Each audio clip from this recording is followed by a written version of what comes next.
is Red Hot Reds Live. Here are your hosts, Ricky Logan and Roger Strauss.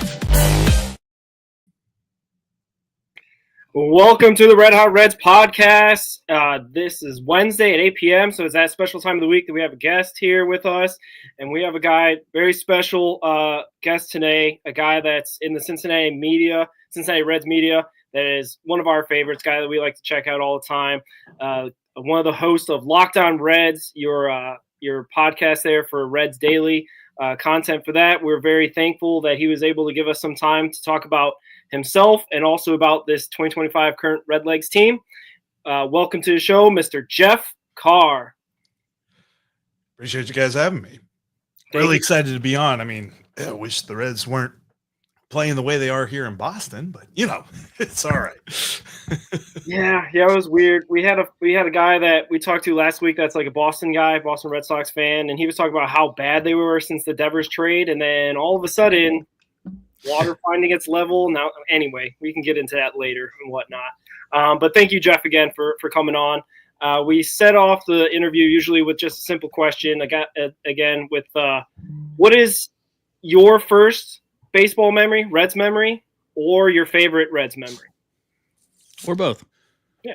Let's go with so I briefly remember my first memory. It was at Riverfront, and it was the first game I ever went to. I still vaguely remember getting to go. They played the Expos, and I have this ticket still from it. I have the stub. And one of the reasons that I can remember, it's like one of those things, right? Like you have a memento from an occasion, and because you have that thing, things come back to you. And I remember getting, a hot dog and all that stuff as a kid. I think it was 5 whenever we went. So it was like super long time ago. But that was fun. And then my favorite memory, of course, I got the chance to go to Clenchmas, and I was up there way up in the sky, looking down on Jay Bruce and hitting that home run off of Tim Burdick. And wonderful night, Clenchmas. I wish that we had postseason memories like that, but the amazing night that was, like getting to high five a bunch of strangers. That was so much fun. Yeah. A lot of our guests have cited Clinchmas as one of their favorite formative memories. 2010. It seems like it was just yesterday, but it's 15 years now, right? Like that's kind of crazy. Kind of crazy to think about. Yeah, we're getting old. Yeah. I was gonna say, talk about the old days, back in my day when the Reds were in the playoffs. Yeah. But anyway, we also saw that you were at the 2015 Home Run Derby. How was that? And that was so much fun. Got the chance to go. This was back. I had a number of jobs leading up to where I am now, and randomly I was a manager at Sky Zone Trampoline Park, and the woman that owned our particular one sold me and another manager that I was friends with tickets to the Home Run Derby, and we're like, let's go. And we didn't even see what the section was. And she was just like, yeah, it's a couple $100. I'm like, absolutely. I want to go see this Home Run Derby. This is great. We show up and there's scout box seats. And we're like, thank you. Yeah, my phone ran out of charge because I took so many pictures that day. That was so much fun. Yeah, that was Frazier win the Home Run Derby right before the Cincinnati home crowd. That's got to be great too. Like just to see that, to go crazy. The scouts are the ones that they're right behind home plate, right? Like that's like right there. Behind the diamond seats. Yeah, it was like, dude, I ain't never had seats this good. This is a lot of fun.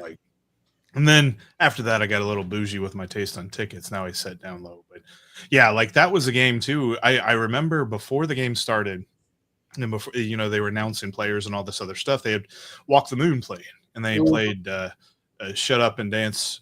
I think that's just the name of the song, Shut Up and Dance. Yeah. And so now every time I hear that song on the radio, it takes me back to the Home Run Derby. And so that's one of my favorite songs because of it. Yeah, I feel like I heard that song recently somewhere. I can't remember where, but yeah, that brings me back to the 2015 All-Star game as well. Just hearing that song, that's a good one. Yeah, I don't have any cool stories like that. Well, and I think too, like one of the really underrated parts of Home Run Derby, I didn't go to the All-Star game, but the Home Run Derby in particular, was there was a ton of fans from other teams that you otherwise don't see a whole lot. Like I was standing behind a Rangers fan in line for Frybox, which don't mean to start about going to Frybox on a special day like that. You go opening day, any sort of like really big giveaway. I'm sure a playoff game would be like the worst times to try and get a Frybox because everyone wants a Frybox. But he had a Prince Fielder jersey on and getting to talk to him about the Rangers. I'm just like, this is pretty cool. You don't see Rangers fans up here too much. Yeah, for sure. Yeah, for sure.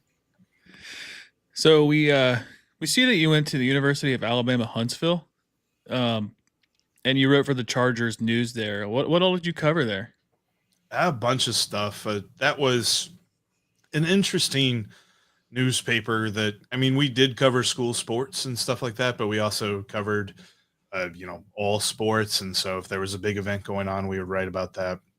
But I mostly covered like our basketball team. And funny thing about UAH, it's an old offshoot. It's no longer like a branch of the University of Alabama. It's its own thing.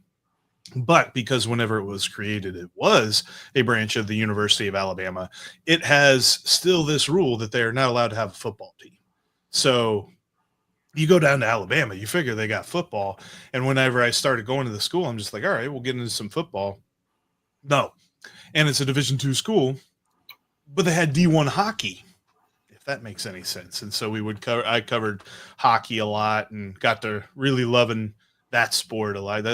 That's one that I wish that the city of Cincinnati had like a professional team, but I try to go to as many Cyclones games as I can during the winter. Yeah, for sure. Yeah. Cyclones are great. We go all the time too. Hockey's always a sport I wanted to get into, but I don't think I have the bandwidth to like understand everything. It's one, and I always tell people this, like, everybody always cites the offside rule in soccer as the reason that they really can't get into soccer because it's such a goofy rule. It's much easier to understand in hockey where it's like that, those middle lines, I think they're the blue lines, where if an offensive player crosses it without the puck before the puck crosses it, then they're offsides. Period, plain and simple. Once you understand that, I mean, icing is kind of here or there, but once you understand those two rules, the rest of it's easy. It's just a bunch of dudes skating as fast as they can, swinging sticks as hard as they can to hit a puck into the net as best they can with a big old dude wearing all the pads in the world standing there. Which the funny part is too, was learning that goalies aren't actually big guys. They're just guys wearing big pads. Yeah. Man, that's for sure. Yeah, I went to a Cyclone game back in 2016, I think was the last time I've been to one, and it was awesome. Like it was the energy there was electric, and I think it was I don't know what the dollar amount was, but it was like cheap beer night, maybe $1 beer night or something, and they had like a pyramid across the other side of the rink, and it got to nearly the top of the glass. It was epic. And it's fun to watch now because I want to say, I'm trying to remember, I think it's Erie, one of the teams that they play that I seemingly always end up going to, Cyclones versus this team. They will purposely run into the boards wherever there's a pyramid if it's getting big enough, and they'll just knock it down and then everybody boos them. And it's just like, yeah, let's go. I don't think, as much as I love baseball and all of the other sports, I don't think there's a better live sports experience than going to a hockey game. Hockey games live, they're just something else entirely. Yeah, for sure. We used to have season tickets to the Cyclones actually, so I used to be a big hockey guy back in the day, and there was a time actually they banned the beer pyramid, if you could believe that, and they like fought it. There was like a huge outcry, and they brought it back because like it was one of the like staples for a Cyclones situation or experience to see that. But yeah, and then also $1 beer night went to $2, so there's also that. Inflation, man, it stinks. It's like ruins everything. Budweiser beer garden there in at Great American, the happy hour beer deal used to be $5. Now it's $6. I know. Clawing that money, Castellini money, just clawing you. Anyway. I don't think Budweiser went up, but yeah, whatever. Exactly. We also saw you covered college sports at Tennessee State and Mercer. Is that where you got your start in the writing and your passion of writing, or? So that was I was doing trying to media relations, not public relations, media relations. So more on the side of things of what like Jamie Ramsey's doing for the Reds right now. Kind of, I would cover the team in a written form, but I also traveled with the team. I handled any media inquiries with them, did some video content, some different things like that. Mercer, I did softball, and realizing how much fun softball is. Because like when you grow up as a dude, you're just like, yeah, we got baseball. Chicks don't play baseball; they play softball. And then you watch softball, and you're like, okay, this is pretty awesome. It's pretty badass. Not gonna lie. So I did that at Mercer, and then at Tennessee State, I traveled with their volleyball team and with their men's basketball team, and that was an interesting season. Not for Tennessee State basketball in particular; they won 2 games against Division I opponents, and I think they went 4-22 that year. That was a tough one. 2 of those wins came against NAIA schools, but we went to Virginia, we went to Tennessee, we went to a couple of great places where it was like, man, this is crazy in atmosphere. And, you know, getting to be a media relations guy, I got to sit down there on the sidelines there on the scorer's table. So it's like best seat in the house, right? Yeah. How was that covering a team that's not doing so well, or being the media guy? Is that like hard to like spin like, hey, we almost got that one, or like it's certainly tough, because when you go to analyze, you know, the 10th loss in a row to a conference opponent, you're just like, all right, it's really hard to say anything new. So then you try to focus on what other players did, because, you know, the job of a media relations guy is not to be critical of the team. It's just to cover the team. So it's a little bit of a different feel to it, where, you know, you're not up in the coach's face going, why? You're, you know, trying to look for the positives and everything. So, you know, we had a senior that had been there for 5 years, including a redshirt year. We had a couple of different players from overseas and things like that. So it was a lot of fun to kind of cover their backstories and human interest side of things. Oh, that's cool. Yeah, so I guess kind of following up on that, do you have a favorite sport to cover other than baseball? I'd say it's basketball. I really enjoy analyzing basketball, because I feel like football, I don't necessarily have the grasp on the trenches that other people do. And I feel like in order to properly analyze football, you have to have that grasp and understanding, you know, what the offensive line is going to do for you. Basketball, I can analyze plays pretty well and analyze defenses and things like that. So if I did cover a sport that wasn't baseball, it'd be basketball. Nice. And any favorite basketball teams, like college or pro? So I really got into the Pacers. Obviously, you take a title run like that, it's easy to get into, but I have a best friend that his favorite team is the Pacers. And we've gone to a few games and seen some stuff there. And it's been a lot of fun watching that team these last few years and kind of how they're all put together. I can't believe Miles Turner went to Milwaukee, but yeah, you know, that's NBA free agency for you. Yeah. But them, and then Bearcats basketball. And, you know, I kind of like, so I've lived in some different states here or there, Kentucky and Alabama and all that stuff. So I have passing interests. I wouldn't call myself a fan, but I have passing interest in Kentucky basketball and Alabama football and things like that, where it's like I find the fandom around those teams so interesting because they're so hated by other fandoms. And it's the same way, like Alabama fans feel the same way about Ohio State fans as Ohio State fans feel about Alabama fans. Like it's crazy to see how all of that goes. And I mean, if you just think about the fact that whatever that was like 2012, that the whole Tumors Corner, the tree there that Alabama fan poisoned to kill it on the campus of Auburn. And you're just like, you went that far to kill a tree on the campus of your rival? Like, you guys are insane. This is crazy. So seeing all that, it interests me in like the same level as like a daytime television show. Yeah, and if I remember back then, the 2012, the Paul Feinbaum show, I want to say that guy that did it like went on his show and talked about, like, it wasn't like a thing he covered up. It was like some like point of pride, which is just he was like look at me. It's like, yeah, like I did a crime. No. Look how good I am. I'm like, right. So would you be like behind Cincinnati getting an NBA team? Oh, 100%. I'd love to bring back the Royals, or even if it's just a new team altogether. Cincinnati, I don't know. I always think of Tiburon, Fiona's. like, when you tried to create a team in Madden and they always gave you like the default name of the Tiburon, which is like whatever that word is. But yeah. Yeah, that'd be cool. That'd be definitely cool to see that. We'd have to get a new basketball arena. I think that's not a politics show, but this is definitely they got to upgrade a U.S. Bank, or what is it called now? Heritage Bank. Anyway, Yes. Some bank. something next year it'll be a different bank. You never can tell. Yeah. But anyway, after all that writing with those colleges, how'd you get started with Locked On?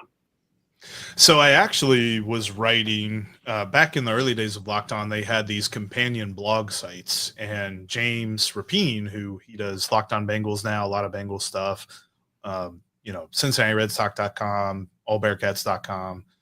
He was doing Locked On Reds at the time, and he put out a call for writers, and he's like, I can't pay you. It's just a free blog site, but you'll get exposure and all this other stuff. So I'm like, yeah, sure, why not? I was working at a bank, sitting at a computer all day. I'm like, I got nothing but time, and I don't work there anymore, so I can just say, yeah, I worked way more on writing Red stuff than I did on bank stuff, and I wrote just so much. And then he ended up going to Cleveland, and whenever he left, he recommended me. I talked to David Locke, and David Locke gave me the job. So that was my first show was actually December 31st, 2018, and been doing it ever since.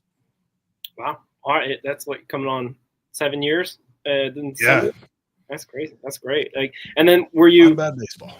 Were you writing before? Yeah. Were you writing before that, or were you like in between the jobs of writing for your college? You were just working at a bank, or did you do like other different types of jobs?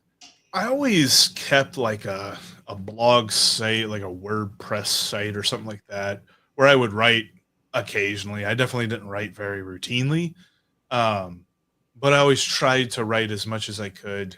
There's a very brief time where I did one stringer piece for a newspaper in Sumter, South Carolina. That was where my parents were living after I graduated college. And so that's where I was living for a little bit. And I did a stringer piece on, trying to think of the name. It was a baseball. It was like a in between high school and college baseball league that they had during the summertime down there. I can't remember the name of it. But yeah, that's the one time that I ever wrote anything for a newspaper. And I always wanted to do that. I just never got the opportunity to. And then it all just kind of led to where I am now. Okay. All right. Not bad. Yeah, I have a similar story to that. I was just posting stuff on Twitter, and Michael Ballantyne, I think he might be in the chat, but he DM'd me one day. He's like, "Hey, how would you feel about writing about the Reds for our website?" I was like, "Don't know how to write. I've never done anything like that." He's like, just put your thoughts out there. You'll work on it. You'll get okay at it." And then I did it for like a year, and then I started editing for him, and then James and Greg Kuffner, Reds Daily 4, reached out like, "Hey, you want to write on James's website?" I was like, "Dude, me? Like the guy that has no idea what I'm doing? Sure, thanks. I guess so." And it's just funny, like you said, like when you start doing something and it's like, it's just kind of like a hobby. And then next thing you know, it's like your job. There's an element of, you're going to hit a point. And I would tell this to anybody that it's like, figure out what it is you want to do. And if it's not something that can pay you right now, figure out how you can do it on the side and just kind of keep paddling.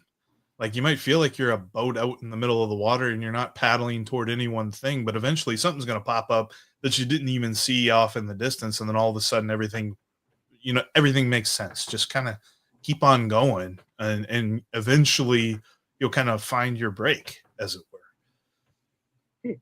Would you say that's kind of like your experience, that you just kind of kept at it? Okay. For sure. Cause when I was in college, I aimed to do journalism or something like that, or go for this sort of thing. And I tried through traditional means to get where I wanted to go. And I just constantly was met with closed doors left and right. And now I get to cover my favorite team.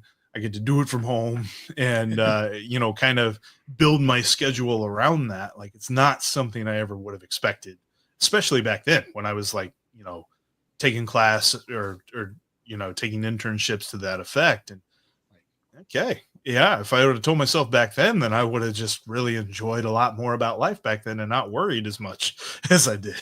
Yeah, that's fair. That's fair. Yeah, we also see that you're also the channel manager for Locked On Podcast Network. How's that? And how did you get started into that? And then what's the typical day like with that? Yeah, so the interesting thing about that is a typical day doesn't exist. And I've tried to like build a routine as like, okay, I wake up, I do this, I do that, I do this. The days just kind of evolve how they will. And if I try to force it in any one direction, I'm going to find that I have my agenda that I want to complete. And then I have the other agenda that actually needs to be completed. And then I'm trying to have 2 days at the same time. So I just kind of let things fall as they may. Where it comes to being a channel manager, I really enjoy getting to do it because my main goal is to support our other MLB shows. My main goal is to, listen and kind of pass on notes like, hey, you could do this, or you could improve this, and this is going to help you grow your audience if you do this, and things like that. I also, help out with production of different like big things that we had to do. And, if it's like a season preview type thing, or we started the whole MLB squad shows thing this year, which our most recent one was a lot of fun, just talking about, all-star finalists, which I think when they announced it today, like, I think we only got like 2 starters wrong, like one for each league that we got wrong, and everything else was right. Or no. Yeah, 2. So, I was pretty happy about that. But no, ultimately, like, it's managing our 33 shows that we have and just trying to make sure that I make all of them the best that they possibly can be in a supportive role. Like, I'm not like sending like, this is how you should do your show. I like, this is your show. Let's take what you're doing and augment it. Yeah, that's awesome. Yeah. Yeah. Sorry. No, I was thinking for a second. I just like spaced out. I was trying to find the words to say, and it just like nothing happened. I guess on top of that, with Locked On, so you oversee like the MLB channel also, like the Locked On MLB. I watched Sully's video on Cincinnati. I thought that was a great video about how like awesome. How they could actually be a medium to small larger market just based off if they could tap into Columbus, tap into Lexington, tap into Indianapolis. Like it would take changing from MLB with their I guess coverage areas, but that would be, I mean, it seems like it's doable. When I think too, like, there's a perception that Cincinnati itself is a small market. And if you just look at the Cincinnati metro area, sure, but consider the blackout area. Like, I talk to people sometimes that live in North Carolina that says, yeah, we're blacked out for Reds games. I'm like, well, then isn't that considered Reds country? Like, if somebody can't watch a Reds game, that means that they're local to the Reds. So they're in Reds country. And then, as long as Nashville doesn't have a team, which I know in a few years that might change, but as long as Nashville doesn't have a team, the Reds actually have an argument to be part of that market. I wouldn't say all of it, because St. Louis and Atlanta definitely have big presence there as well.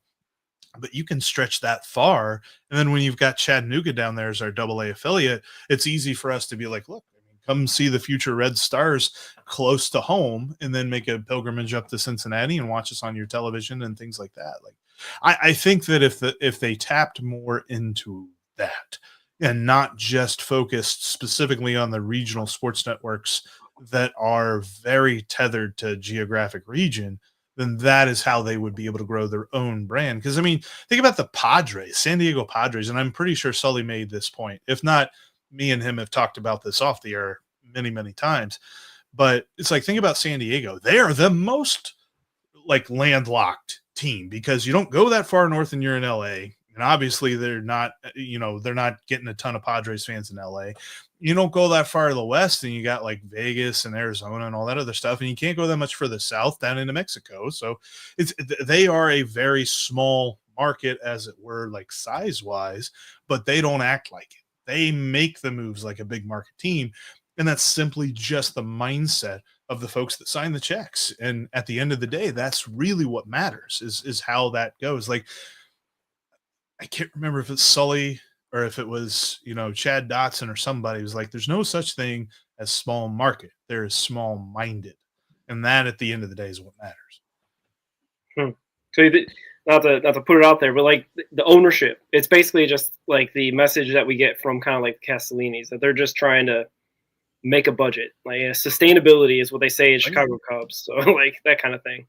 So yeah, like and that's the other thing too, is that if it were simply just, all right, media market determines your competitiveness or your competitive budget, then the Cubs should look just like the Dodgers and the White Sox should look just like the Yankees. But both of those teams do not operate in that manner. And then you also see like other teams like Minnesota should be one of the biggest market teams because there's nobody close to them, and Milwaukee and all that other stuff. Like geographic region is so weird when it comes to market size and all this other stuff. And sure, there's not a huge suburb or a huge metropolitan area around some of those teams in the Midwest, but there's a huge land region with which they should be able to broadcast through.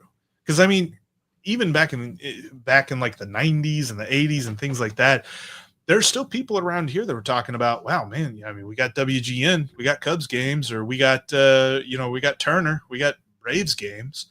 It's like, just how do you broadcast your product? That's what matters.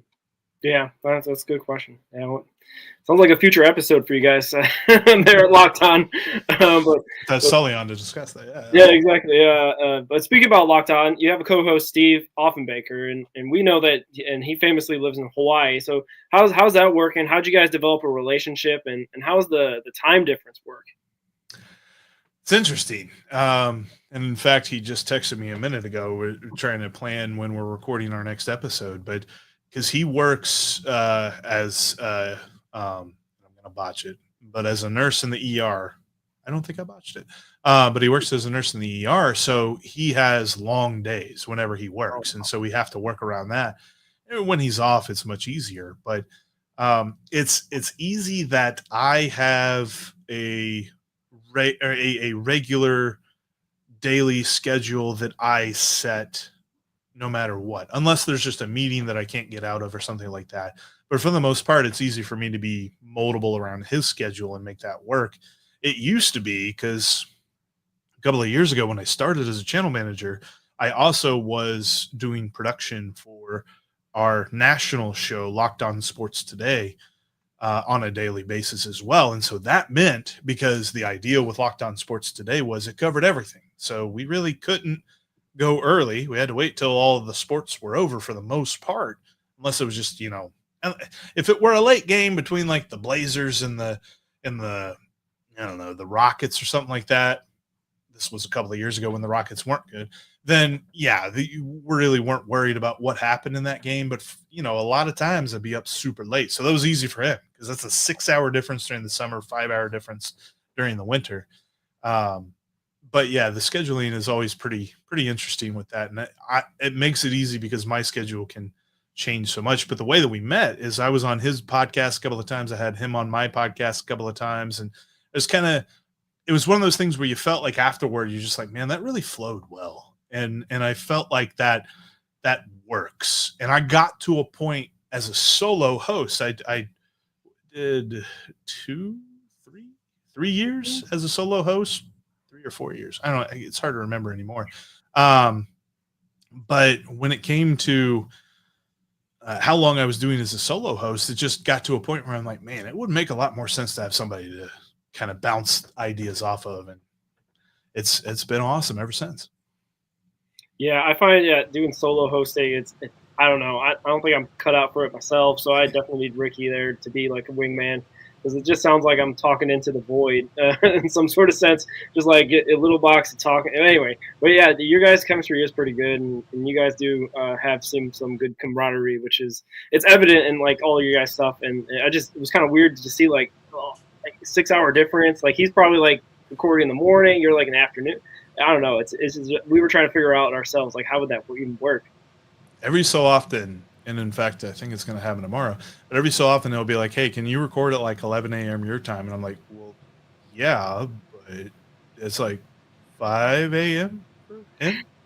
He's like, "Oh yeah, no, I'll make it work. I'll have coffee and stuff." Like, all right, no, go ahead.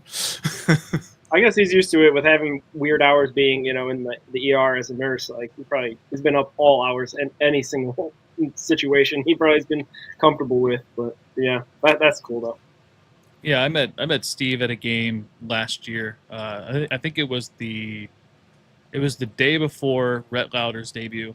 They were playing the A's, and he just happened to be up in the up near the Budweiser area, and he was just a genuine guy. He seems like a really nice guy, and I think just like your guys' chemistry, you can see how well it is. I appreciate that. Yeah, it's funny because he's been up here last couple of years. He's randomly been in town whenever all the big debuts happen. Like obviously not Matt McLean because I was in Colorado, but he was in town whenever Ellie was about to debut, and he actually was headed up to see his family north of Dayton. And whenever they announced that Ellie was getting called up, he turned right around because I called him. I'm like, dude, and he's like, I'm already turning around. I'm like, all right, I've already got my tickets. Oh, that's fun. That's great. Yeah, let's talk a little bit about this year's Reds team. What's been like your biggest takeaway from this year? It's been weird. Just this. I guess that's like the only way I could really explain this year. Like we seem okay. We've had a rough couple games this Boston series, but Right. you have Chase Burns. They said he wasn't ready, and then all of a sudden he's ready and he's striking out Aaron Judge on 4 pitches, and then he has his first blow up game in Boston, and then we DFA Jammer Candelario like seemingly out of nowhere, Right. and like what's just been like your biggest takeaway from the season so far? I think that if you were to be honest with yourself and say, okay, right before the Reds hit this 7-game stretch, which we are setting ourselves up for the most annoyance possible if they don't play that well next week at home against the Rockies and the Marlins, but they should play well next week against the Rockies and the Marlins. And I think if we told ourselves that they were going to be around 500, either at or above it, before that little stretch, you're like, oh my gosh, okay, that's exactly what we'd be looking for based on the teams that they've played so far. And so I think that the destination is reaching expectations. It's just the way that we've gotten here and the journey to this destination is what's been so frustrating and so confusing, because it's like at times it looks like they should be a lot better. They should be passing our expectations. And me and Steve have actually texted about this a lot here these last few days. He's just like, I'm so annoyed with this Boston series. I'm like, well, yeah, I am too. But at the same time, like I can't be mad at them because they're right where we thought they'd be. Like they're meeting expectations. It's just the way that they're meeting expectations is, man, for like a couple of games, they look like they could win the division. And for a couple of games, everybody that says every bad thing they can possibly say about the Reds looks like a genius because they look horrible. And so you have this like constant battle of like one day you've got all of the eternal optimists pumping their fists. And then the next day you get all of the eternal your pessimists. I about said negative. Eternal pessimists pumping their fists. And so it's just like it's a hilarious battle between sanity watching this Reds team this year. Yeah, we have a segment we do on our Sunday show. It's called the Reds Facebook Comment of the Week, and it's funny just seeing what people say. I've already got a couple saved for the week. My favorite one so far is talking about Jacob Hurtabe's stats in Tacoma. And he's like, take that, crawl puppet. I'm just like, come on. You're so mad at the Reds. You're talking about stats of a guy that got waived by Cincinnati playing for Seattle's minor league team. It's crazy how like the fan base can just jump on and off so quickly. But I wanted to ask you about Tito also, just because But last year we had a horrid May. I mean, May was probably one of the worst months we've had if you take away 2022 in a long time. I guess, yeah, you see people up in arms about his lineup choices and, Santiago Espinal in the 2-hole and Luck staying in against lefties and stuff like that. But overall, I think a lot of it is him just kind of teaching the younger guys how to win. And they're going to lose games. And I think that's kind of like my main takeaway from it. I just didn't know what you thought about that. It's interesting, the progression of my feelings about Tito this season, because, at the beginning of the season, it was like, oh my gosh, I cannot believe we have this dude. And then there were some times where I'm just like, is he all right? Like, is this going to work? And now I'm to the point where I'm like, okay, I see the vision. I see what he's doing, because if you think about it this way, he's a dude who has done it before. He's done it with multiple teams. He was a win away from winning his second World Series with a different team there in Cleveland. And he understands how to get to those points. And so there's going to be times where he follows, what the data is telling him to follow. And then there's going to be times where he's just like, dude, I know what I'm doing. You go out there and go left on left, and you face that. I bet you're going to come out all right. And then when they don't come out all right, he's like, you know what? That's all right, though. You got a good experience doing it. Because I think there's an element to him where it's just like, I have all the information I need to make a decision, and I also have what my gut's telling me. And you know what? I'm going to go with my gut on this one. Let's see. I bet this works out. And I think that when it does, we're just going to be like, wow, really? I can't believe that worked out. He got so lucky. And then when he doesn't work out, you're just like, man, I can't believe he made that dumb decision like that. And it's just like, he's done this so many other times that as much as we are looking at it and saying, man, on Wednesday, July 2nd, he made a bonehead decision to leave Gavin Lux in against a left-handed reliever. He's actually probably done that about 300-400 times in his lifetime. So it's like, yeah, I'm not really that worried about what you guys think today, because I've done this plenty of times and it's worked out just well enough for at the end of the day. I think he understands where this team will be. And then he's going to just be sitting behind the mic, like doing his thing. Just like, yeah, man, like, yeah, I kind of figured this is what was going to happen. Yeah. And we're all going to be like, whoa.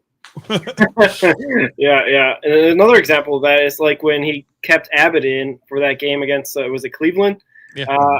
Into the 8th and to the 9th, and just kind of like trusted, even though he was going into basically, I think, his all-time number of pitch count for Andrew Abbott. And it was a 1-0 game. It wasn't like something that was, the game was in the balance all the way to the last batter of the game. So like, it kind of, I don't know. He's been there, done that, and I think the thing I don't know. He doesn't say that explicitly, but like the way he goes about it is like, there's the data, but the game's played by humans. So he's putting his faith in the humans, and David Bell was always described as kind of like a players guy, like players coach, always defend the players, stuff like that. But Tito takes it to a different level where he seems to really put his faith into his guys. In any situation it may be. So like, yeah, I definitely see that a lot this season. There's a lot of folks that have either played with Tito or covered Tito for years and years that said that he is a player's manager in the most balanced way, where it's like every single player that has ever played for him has nothing but good things to say about him. But they also said that he got the best out of him. He has found the mix of being the manager that helps you grow, but also being the manager that you love, because it feels like sometimes it feels like it's the other way, or, it's one or the other, right? Like, and especially with David Bell, it felt like, well, you know what, if they lose the whole player relatability thing, but they get a guy that makes them better, then I'm okay with that. And if they get I think there were a lot of fans, I don't know that I was one of them, but I felt like there were a lot of fans that were like, man, if we get the baseball version of Bobby Knight in here, we'd be all right. And it's like, it probably doesn't work that way anymore. Like, I don't think you can get through to players like that anymore. And so you've got to find the balance with that. And I think that Tito has found that balance. And I think that is something that, as much as we want to talk about analytics, we want to talk about pitching decisions and things like that. That is the thing that we as fans can't see, but that is his biggest quality. Yeah, definitely for sure. And then the example of that is like Ellie rounding second against the Yankees, not knowing the situation baseball like. That's the thing also that's also been different, I'd say, in terms of the David Bell versus Tito experience, is that it feels like we're let behind the curtain a little bit more with Tito in terms of like we're knowing what he's saying to his players, when David Bell kind of puts up a wall and says, yeah, we're close, when we're not close, or like just coach speak through a whole interview and whatnot. So like, I don't know. And the folksy, little sayings that Tito will go to as well, just kind of, I don't know. It feels like he's got us in the palm of his hands, and we're just eating out of it. You know what I mean? So it's like, it's definitely easy to understand how he gets players to relate to him the way that he does. Because for us, it's like, man, you left Ian Jabot in to be the closer on opening day, and we're still like, you know what? I mean, I get it. I understand where he came from on it. Like, it probably wasn't that great of an idea, but I understand where he came from. Yeah. David Bell would have been fired the next day by the whole. I guess with David Bell, did you ever hear of any players only meetings when he was managing the team? I don't remember any that I can think of. I don't feel like I did. 6 years ago, maybe one, right? Feels like they're and that's they like might one of have those. been. They might not have been public, but it seems like Charlie Goldsmith, I guess, announced that happened, and it was funny enough. It came on like the worst day for that to happen, but oh yeah. It seems like Tito really trusts his players to be like, hey, if you guys want to talk about something, go do it. You don't have to worry about me being involved. If you guys have an issue, go talk it about amongst yourselves. Like you guys are adults, and I think that's another form of accountability too. No, absolutely, and I think that there were probably players meetings that weren't super impactful under David Bell, and to be honest with you, if it was impactful, I have total faith that Charlie or back then Bobby Nightingale would have unearthed something about that, and we would have heard about it. Like the context and the detail that we got about the players meeting just a couple of weeks ago was so fascinating to read about, like all the different things, and the fact that it was mostly led by two guys who are brand new to the team, and Gavin Lux and Jose Trevino. But it's like, no, they were on World Series teams. They kind of know what they're talking about a little bit. And then they got a World Series winning manager. It feels like they have intangibles that you can't quantify. And because of that, and like I know that we're looking on, we're looking on the Reds, maybe getting swept here because they're down. But I still have this weird feeling like they could come back in this game. So bases are loaded because right now, nobody out. It's all because of that intangible. That's crazy. I hope I just said something into existence and not the opposite, because as my Twitter bio says, I usually say good things about players and then not so good things happen after that. So maybe I take that back. I don't know. Yeah. Well, speaking of players in this ball club, like we're getting close to the trade deadline. What do you think is their greatest need for this ball club as you see it? Man, I thought a couple of weeks ago, I thought it was far and away right-handed outfielder with a little bit of pop in their bat, preferably. But now I'm starting to believe it's a just bona fide bullpen guy. And I don't think that means that they don't need the right-handed outfielder with some pop. They definitely do. But if you were to tell me I could only get one thing off the shopping list, as the Reds are usually want to do, then give me that top flight relief pitcher, because I think they can make it work with their current lineup. I don't know that if they're because they'll be in a wild card series, even if they somehow come back and win the division, they're still going to be the third division winner. So they'd be in a best of five scenario. In that best of five scenario, I feel good about the first game. I don't love the next couple of ones because the bullpen is Pagan and Santillan, and you kind of got to squint for a third guy. So at that point, the Reds really need that third guy to push everything down. Then hopefully Graham Ashcraft comes back and he's nails again and things like that. But without that guy, it feels like everybody is stepping up to a level. Like, I like where Pagan is, but I don't want to talk about the saves total. I want to talk about what else he does with this team. And sometimes he can be a little bit nervy with the base on balls. Yeah, for sure. We were making jokes earlier that they should just go for a Roldis and just trade for him this series, so he could just come home or get on the flight to Philadelphia with the team. But I don't know. Like, are you thinking of something like a Roldis Chapman, that type of like shutdown type guy, or like okay, yeah, because Or I know he hasn't had the best of season so far, but Kenley Jansen would be a guy that I would look at. Guys who have done it, who've been there and done it. I think that that's what they built their team on this past offseason. Guys who have experience in the postseason. So I don't think that we will go see them trade for guys that are missing that quality. I think that as much as we have an idea of who they should go get, and I have said that, if they want to go get an outfielder and a guy that matches left-handed pitching, go down to Miami and go get Dane Myers, because I don't think it'll be costing as much as a lot of other players would. But at the same time, it would be impactful. He doesn't have that quality of experience in the postseason, whereas Chapman and Kenley Jansen do. Yeah, I put out a piece today, kind of like one person from each position that I would like. I was a relief pitcher, an outfielder, and an infielder, and my relief pitcher was Jake Bird from Colorado. I like his splits against lefties, and his ERA in Coors is like 144. So if he's pitching that well in Coors, I mean, my goodness, man, he'd be a good shutdown reliever to have. It's hard to say that the Reds would have bad luck trading for a relief pitcher from Colorado when Jeff Hoffman actually turned out all right. Grand Slam CES. Are you joking? I am serious. Hey, 4-3. there, Jeff. Good job. All right. Like, are you pulling my leg right now? Sorry to Yeah, interrupt you on that. I just let's wanted to go. break some news, man.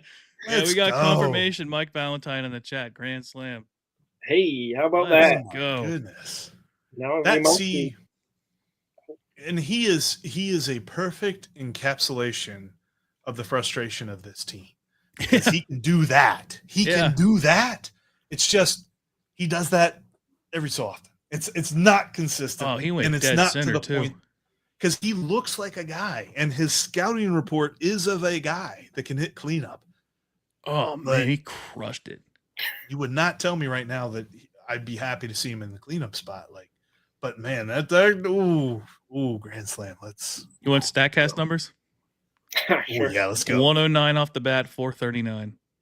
Wow. Wow, that's pretty good. Dead center or It was over the monster left center. Okay. Yeah, he crushed it. That is good, and I don't know why I didn't think about this. Like going way back to an early question you had of me, one of my favorite baseball memories was not at a game, but we went to Fenway last summer, and it was just a game. Like I actually think they were playing the Rangers, and it got rained out in the third inning, so I didn't even see a full game. But the afternoon before the game, we took a tour of the stadium, and I wore a Reds Bronson Arroyo shirt, like jersey. And I'm just like, look, I'm wearing Arroyo. I'm a friend. Like, Arroyo, right? We're allies. We'll see. But all they saw was Cincinnati on the front, and they kept calling me Mr. Cincinnati the whole time. And I'm like, okay, I can get behind that. And we were sitting up there by the pesky pole, the Fisk pole on the Monster, because they take you up on the Monster during these tours. The tour is worth it. If you ever go to Fenway and you get the chance, do the tour. Because you can I've heard they're electric. So awesome. And they take you up on the Monster, and it's so cool to be up on the Monster. But you're there by the Fisk pole, and our tour guide was just like, does anybody know why they call this the Fisk pole? Nobody rose their hand. It's like, Mr. Cincinnati? And I'm like, because, Carlton Fisk, he hit the home run, Game 6, 75 World Series.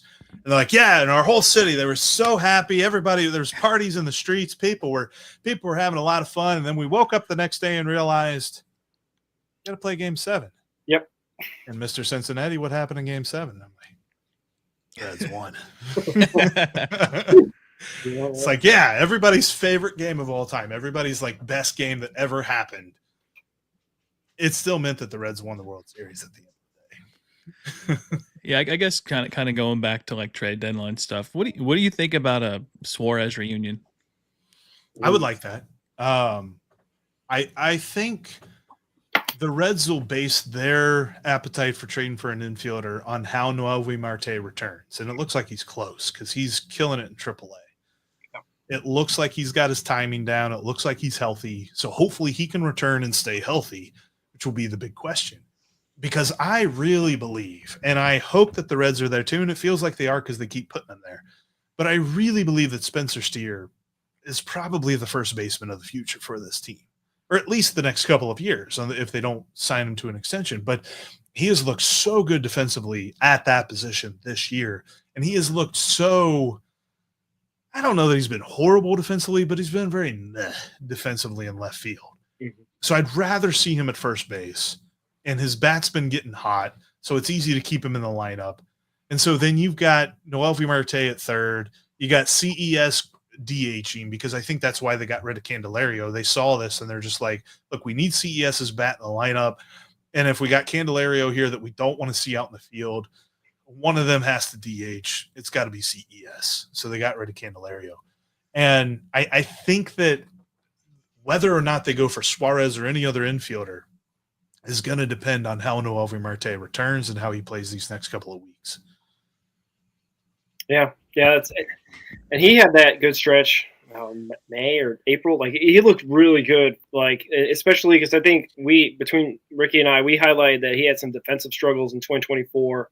Mm-hmm. After the PED stuff, and wasn't looking like an above average fielder. So it was kind of questionable to put him out there at third and whatnot. But if we can get that from him, for sure, would love to see it. I know Ricky's very pro Marte, so yeah, I'm a Marte stan at this point.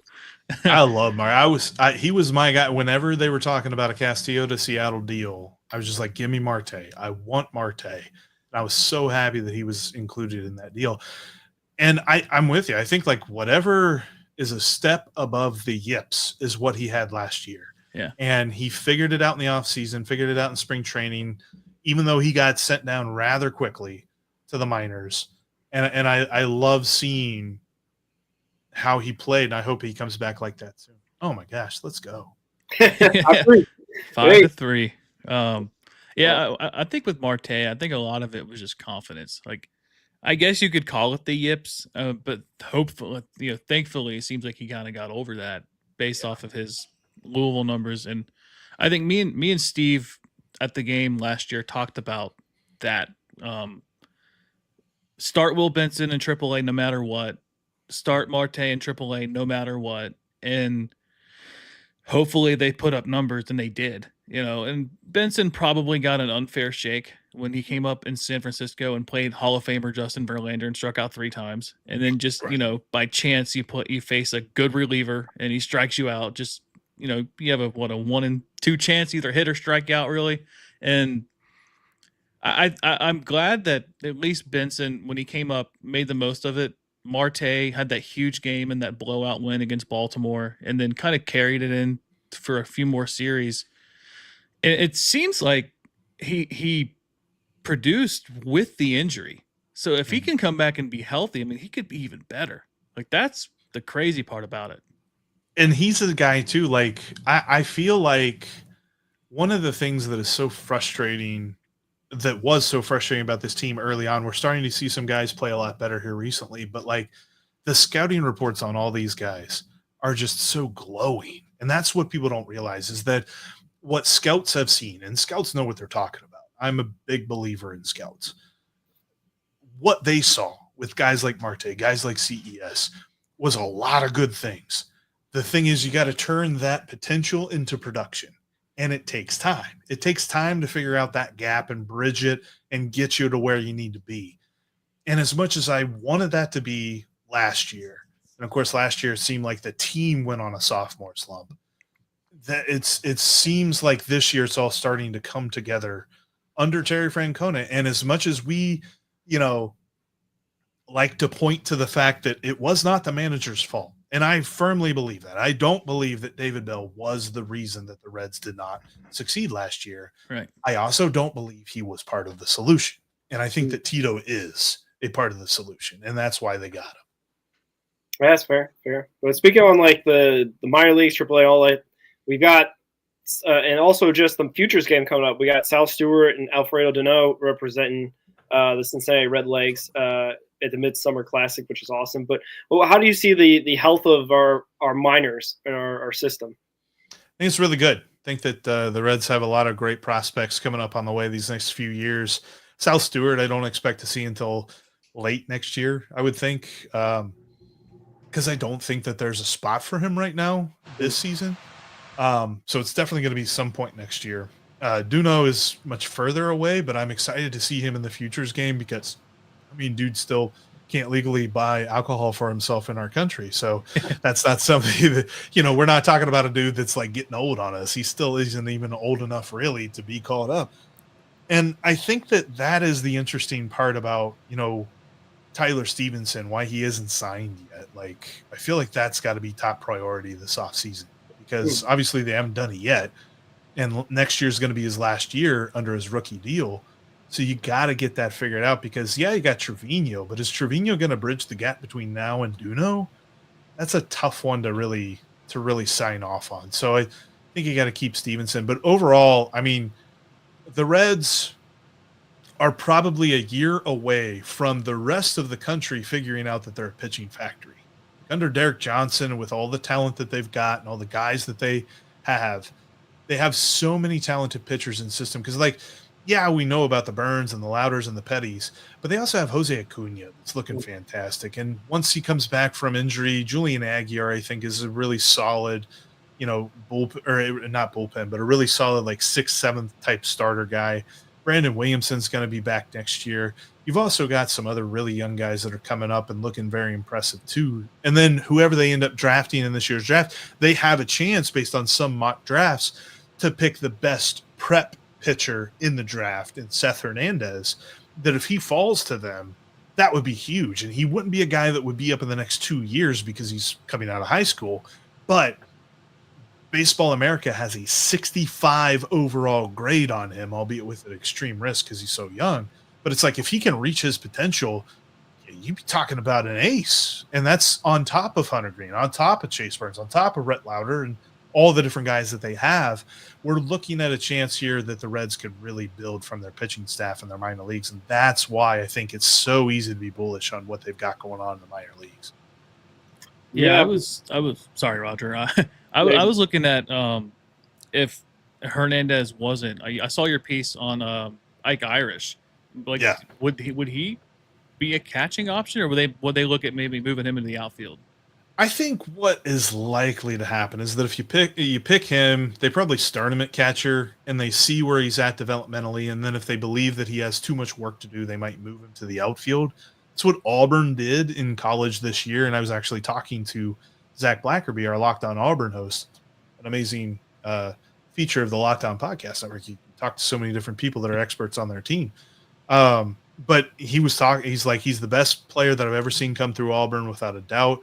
And he's like, probably the best collegiate player I've ever seen in person. And he's like, and I was really intrigued to see that they moved him to the outfield too. And I've thought about that because I know that there were some people that knocked him down because last year when, they always do rankings when they look ahead to the next year's draft. Last year, when they ranked this year's draft, they had Ike Irish as the number 6 prospect. This year, they had him at the number 12 prospect. And the reason being is because his standing as a catcher is a little bit in question. But I also remember another player that the Reds picked who was a catcher when they drafted him, and he didn't play catcher as a pro. And he's going to be in the Hall of Fame in a couple of years. I firmly believe that.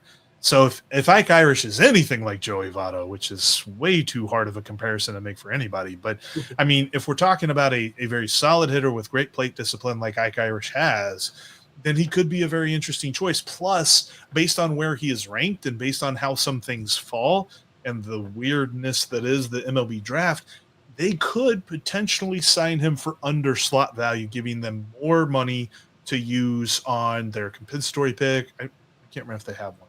Or their second round pick. If they see a guy that they're like, man, we think we can get this guy and offer him a little bit more money to really sign with us, then they could potentially give Ike Irish a little bit smaller of a signing bonus than they would if Seth Hernandez fell to them. Yeah, I was looking at more like trends with the Reds too, and they typically kind of go best available, but it feels like the last, I guess, 4 years they've kind of gone hitter, pitcher. I was looking at Liam Doyle out of Tennessee. I think if he was available, he'd be if Hernandez wasn't available, I think he'd be like the next pitcher I would want to have. Like Liam he's Doyle got a would be 75 grade fastball and a 55 grade slider. I mean, that's you're looking at a lefty Chase Burns. he'd be a lot of fun, and his personality is crazy. Like seeing some of his highlights in college at Tennessee, like he was just, I mean, unhinged is almost the word that you would use, and I kind of think that baseball needs more of that. Like you remember the pitchers that you had in the old day, like like the Rob Dibbles of the world that had a personality on the mound. I'd love to see more of that. It's interesting though because I'm seeing some mock drafts here recently where 1-2 are Cade Anderson, Liam Doyle, and that's like Baseball America, ESPN. They're all saying this, so I wonder if their performances in the College World Series elevated them to the point that they're going to be picked well before the Reds are on the board.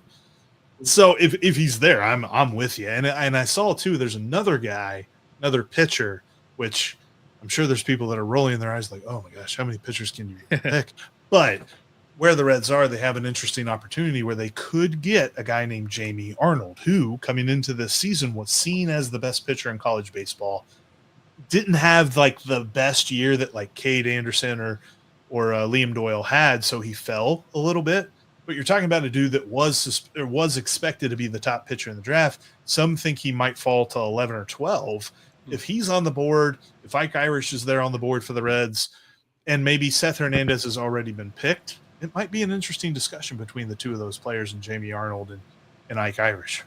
Yeah, I would love a jersey with Irish on it though. Like the moment that they draft him, I would get that jersey so fast. Yeah, Arnold a 159 to 26 strikeout to walk ratio. That's crazy. Okay. And that's what you look for. That's how you do, that's really statistically how you try to figure out how pitching will translate from level to level. It's the strikeout to walk ratio. Like ERAs are so fluctuating, and especially like in the minor leagues where you've got some leagues like the Florida State League where Daytona's in, where it's a really hard hitter, it's a really hard pitchers league. Like you don't see a lot of high slugging percentage. If you remember when Jonathan India was coming up, I think he slugged like 360 in Daytona, and there were people that were wondering like, is this guy ever going to make it? And then he got to Chattanooga and he started hitting again, and I'd be like, oh yeah, it's Florida State League.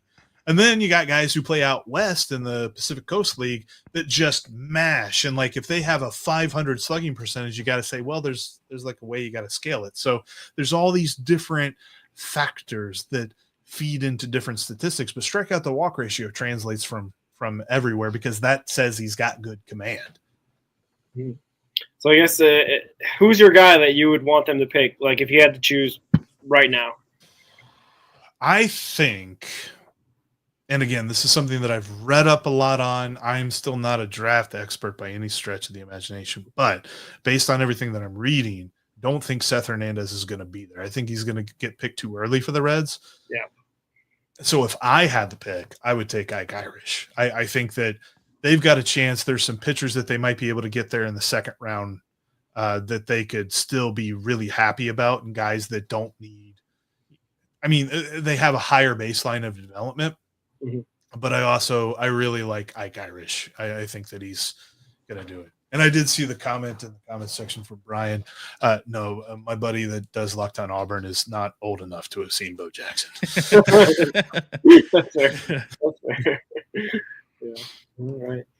Yeah. Rick, you got anything else? I guess kind of to wrap this up, I'm not sure about your age. I'm 33. I've never seen Reds like winning baseball in my lifetime.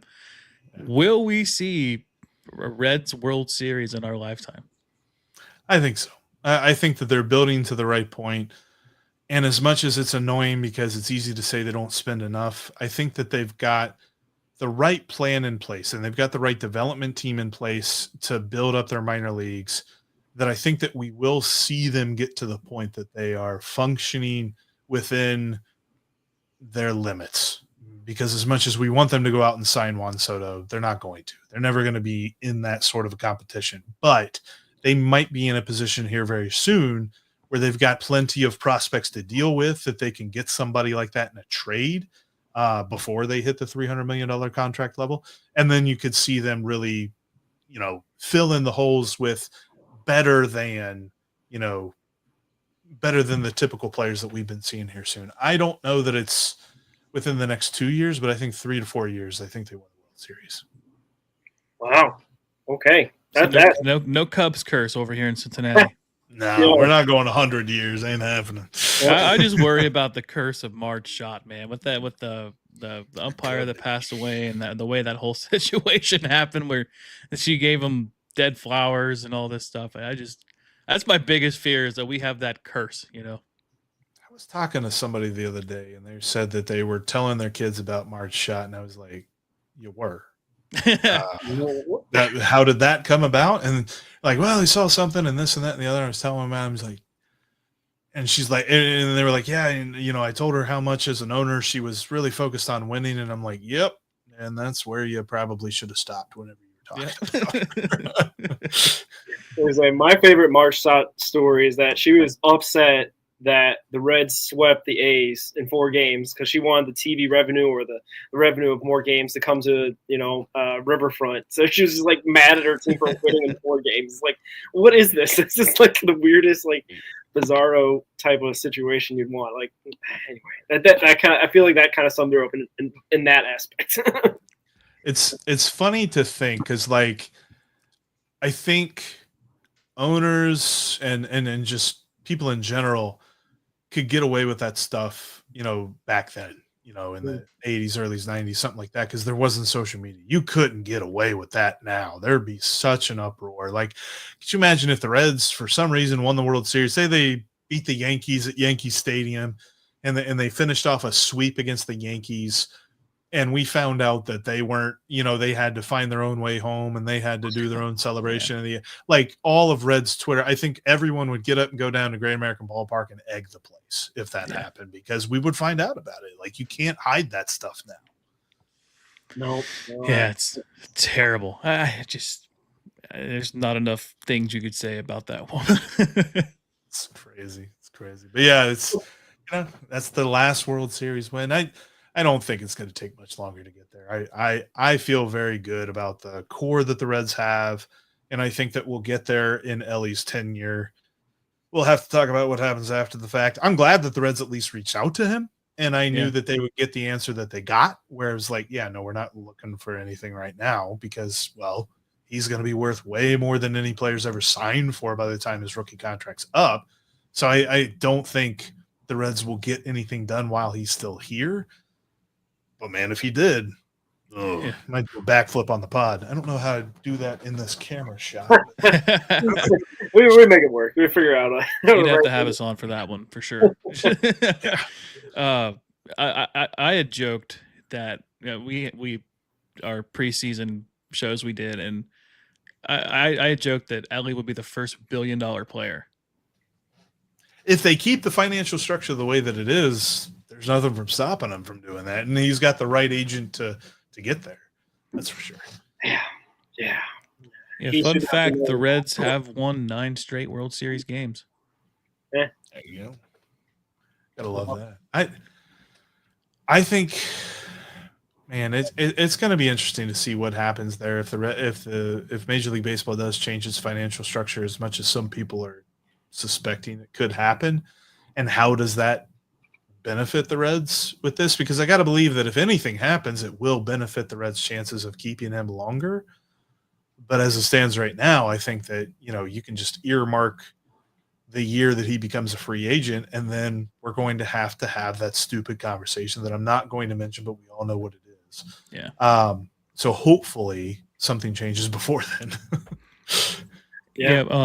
Oh, sorry, Roger, go ahead. Guys, December 1st, 2026. Remember that day. This is the CBA gets out. So I don't know. We have kind of a feeling, because it's been talked about more than in years past and decades past, that a salary cap may be on the books. I mean, or at least on the docket to talk about it. I don't know if they'll have enough owners to vote for it or whatever it ends up being, where it's like aprons, like the NBA, where there's like heavier and heavier tax penalties if you go into different aprons. But I could see it. I mean, obviously, like the Yankees and Dodgers will be firmly against it, but I don't know. It'll be interesting to see what happens. There's going to be so many different battles between owners and players and owners and owners and players and players. Like, it's it's going to be a fascinating time to see. I'm not super bullish on what it means for us as the fans, because at the end of the day, all I care about is if I get baseball. And I think that might put that in jeopardy a little bit. We might see a shortened season in 2027, but yeah, it's going to be interesting. There's a lot of storylines that are developing because you're right. Like the upper echelon teams aren't going to love a salary cap, so they are going to demand a salary floor, which means the lower echelon teams are going to be fighting against that. And then you've got some players who will be okay with a lockout, some players who won't be, and a lot of different things there as well. Yeah, it makes you wonder how existing contracts would work too. I mean, you got guys that are, probably grandfathered in, but like Ohtani's deal. Well, his is weird because he's got all that deferred money, but Right. Soto's isn't. Like his is straight salary, and then like you got guys like Mike Trout making 400 something million, and Harper and Harper and Guerrero just signed his deal. And we had talked. I think, did we talk to Nick Kirby about this? Where we talked to with Stevenson's contract, the way it runs out, it is at that deadline of the potential lockout. Yeah. So I wonder if they're maybe waiting for that. It might be, and I think that's one of the annoying things about how the Reds have approached these past couple of off seasons, where it feels like they should have done more, and they're looking at it from a financial perspective. They're looking toward that day. And whereas we as fans are just like, no, we don't care about that day. We care about what happens this season. Let's make sure we're good for this season. And it's two different. It's like you're talking about two different trains on two different tracks, and they're both yelling at each other. So it's I'm hoping that we have a good resolution for the Reds, but I don't know what that's going to look like. Steve is very convinced that it's going to end in a salary cap, but I don't know. I think it just depends on the constitution of everybody and the willingness to endure from everybody involved. Yeah, all I hope is that we get baseball out of it. That's all I care about. Exactly. 2027 seems so far away, yet so far. All right. Thank you so much, Jeff. We really appreciate your time. We went over an hour. Hopefully, we didn't mess up your whole night or anything like that. But I really do appreciate you allowing us to interview you about baseball and your career. So thanks again. Appreciate you guys. Jeff Carr, everybody. That's kind of like our goal, is to just kind of find people, whether it's in Reds media, sports media. We had Tom Brenneman on, so that was kind of cool, just kind of talking about his broadcasting journey. And that's really what we want to do, is just kind of get to know the people behind the microphone or behind the keyboard or behind the phone screen or whatever it may be. And it's just kind of cool getting to know you as you and not Jeff Carr on Locked On Reds, So I really appreciate you coming on. Yeah, I appreciate you guys giving me this opportunity. It's good talking with you. Go Reds. Go Reds. We're the Reds.